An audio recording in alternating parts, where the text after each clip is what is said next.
गणित का एकदम रियल क्वेश्चन पेपर। तो आज मैं आप सभी के लिए रियल क्वेश्चन पेपर लेके आ चुका हूँ 2024 का। तो चलिए मैं वीडियो को स्टार्ट करता हूँ। चैनल को सब्सक्राइब कर दीजिएगा नए होंगे तो, और वीडियो को लाइक कर दीजिएगा। वीडियो को पूरा एंड तक देखिएगा तभी आप समझ पाएंगे। तो चलिए मैं आज आपको बताता हूँ एकदम रियल क्वेश्चन पेपर। तो चलिए मैं वीडियो स्टार्ट करता हूँ। तो सही विकल्प चुनकर लिखिए। तो समीकरण 5y-2x बराबर 3 का एक अद्वितीय हल है। ठीक है, आप देख सकते हैं इसका आंसर भी। पाइथागोरस प्रमेय किस त्रिभुज के लिए प्रसिद्ध है? तो ये है समद्विभाजित के लिए त्रिभुज के लिए। तो चलिए आगे बढ़ते हैं। सॉरी स्टूडेंट, समकोण त्रिभुज के लिए है। तो फिर तीसरे प्रश्न में आ जाते हैं। दो संख्याओं का योग 25 व अंतर 5 है तो ये संख्याएं होंगी 15, 10 इसका आंसर हो जाएगा। तो चलिए आगे बढ़ते हैं। समीकरण 2x + 3y बराबर k में यदि x बराबर 2 y बराबर 1 तो k का मान होगा। तो k का मान आप देख सकते हैं 7 होगा। चलिए आगे बढ़ते हैं। पिरामिड पिरामिड एक ऐसी ठोस आकृति है जिसकी आधार नहीं होता। तो इसका आंसर रेखा हो जाएगा। चलिए आगे बढ़ते हैं। किसी त्रिभुज के सभी कोणों का योग होता है। तो हम त्रिभुज के सभी कोणों का योग 180 अंश होता है। चलिए आगे बढ़ते हैं। तो हम रिक्त स्थान में आ जाते हैं। रिक्त स्थान की पूर्ति कर लीजिए। तो जब किसी निकाय का कोई भी हल नहीं होता तब निकाय कहलाता है। तो इसका आंसर हो जाएगा। तो इसका आंसर मैं आपको लास्ट में बता दूंगा क्वेश्चन पढ़ने के बाद। तो चलिए, गोले का आयतन होता है बिंदु 7 - 6 की कोटि का मान है। दो चरों वाले रैखिक समीकरण का आलेख डैश एक समीकरण होता है। एक त्रिभुज के तीनों अंत कोणों का योग होता है। समान भुजाओं वाले दो वर्ग होते हैं। तो चलिए मैं इसका आंसर आपको बता देता हूँ। तो देख सकते हैं असंगत। फिर गोले का आयतन होता है 4/3 पाई r क्यूब। फिर कोटि होगा आपका -6। फिर सरल आलेख। फिर तीनों कोणों का योग होता है 180 अंश। फिर समरूप। चलिए आपका आंसर हो जाएगा। चलिए आगे बढ़ते हैं हम। फिर हम आ जाते हैं सही जोड़ी मिलाकर लिखिए। तो सही जोड़ी में हम लिख देते हैं पहला स्तंभ स्तंभ। तो a+b a-b। तो इसका हो जाता है a² - b²। चलिए, x अक्ष का समीकरण है। x का समीकरण हो जाएगा x बराबर 0। फिर वृत्त की सबसे बड़ी जीवा व्यास। हीरोन के सूत्र में यश होता है। तो हीरोन के सूत्र में यश हो जाएगा आपका a+b+c/2।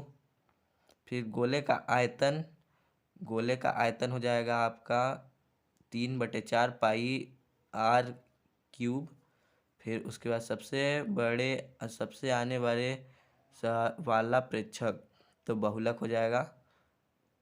तो चलिए आगे बढ़ते हैं हम। मैंने आपको 3 बता दिए हैं। चलिए आगे बढ़ते हैं।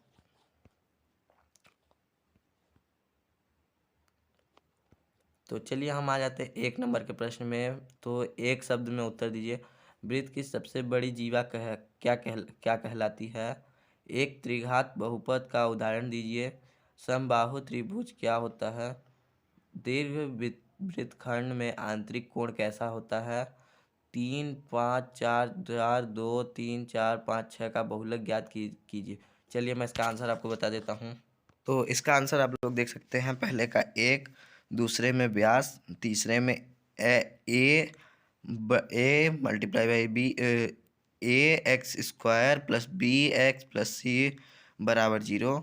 फिर ऐसे त्रिभुज जिनकी तीनों भुजाएं समान होती है समबाहु त्रिभुज कहलाते हैं। फिर 5वें में हो जाएगा अधिक कोण। फिर बहुलक आपका हो जाएगा 4 उसमें लास्ट प्रश्न में। चलिए आगे बढ़ते हैं हम। तो असत्य सत्य में कर लेते हैं हम। x सच की भुजा सदैव शून्य होती है। सत्य लस ×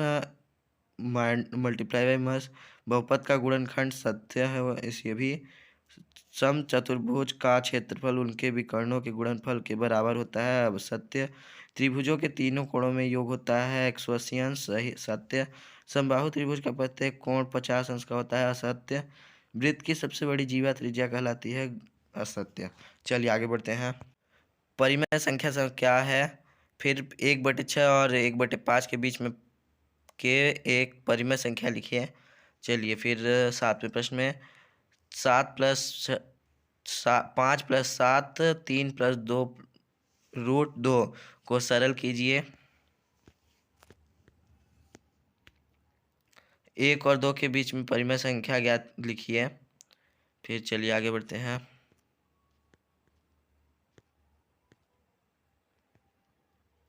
x³ + 1 को x+1 से भाग देने पर शेषफल ज्ञात कीजिए। गुणनखंड कीजिए 12x³ - 7x + 1। फिर बिंदु 7, 2, 7 में भुज और कोटि ज्ञात कीजिए। बिंदु 9, 3 में भुज और कोटि के मान लिखिए। चलिए आगे बढ़ते हैं। बिंदु 2 - 1, 2 - 1 और 4 - 4 3 किस चतुर्थांश में स्थित है। फिर बिंदुओं की स्थिति किन चतुर्थांश में है लिखिए। बिंदु 2, 3 समीकरण x+y4 का हल है। चलिए आगे बढ़ते हैं। प्रश्न आप लोग देख सकते हैं, मैं आपको दिखा दे रहा हूँ, आप उत्तर देख लीजिएगा इसका। के किस मान के लिए x2y1 समीकरण x+1 हल होगा। फिर बिंदु 14 से होकर जाने वाला समीकरण लिखिए। परिभाषित कीजिए समांतर रेखाएं, परिभाषित कीजिए लंब रेखाएं। चलिए आगे बढ़ते हैं। दी गई आकृतियों में JPQR में सिद्ध कीजिए कि JPQR JPRT इन बराबर है। फिर आगे बढ़ते हैं। RHS सर्वाश्रम नियम को लिखिए पुरंदर प्रश्न में। फिर हम आ जाते हैं। यदि एक समांतर चतुर्भुज के विकर्ण बराबर हैं तो दर्शाइए कि वह आयत है। सिद्ध कीजिए यदि एक चतुर्भुज की समूह भुजाओं का प्रत्येक युग्म बराबर हो तो एक समांतर चतुर्भुज होता है। फिर 7वें प्रश्न में 14 सेंटीमीटर व्यास गोले का पृष्ठीय क्षेत्रफल निकाल लो। फिर आगे बढ़ते हैं। सिद्ध कीजिए यदि एक चतुर्थांश की समूह भुजाओं का प्रत्येक युग्म बराबर हो तो वह एक समांतर चतुर्भुज होता है। उस गोले की त्रिज्या ज्ञात कीजिए जिसका पृष्ठीय क्षेत्रफल 154 सेंटीमीटर है।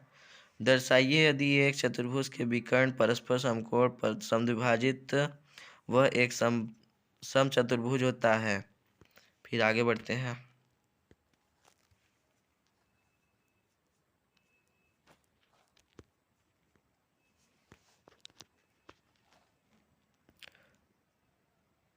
दर्शाइए कि वर्ग के विकर्ण बराबर होते हैं, एक दूसरे को समकोण पर समद्विभाजित करते हैं।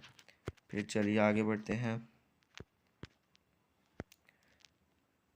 उस गोले का त्रिज्या ज्ञात कीजिए जिसकी पृष्ठ 154 वर्ग सेंटीमीटर है। ये मैंने आपको बता दिया।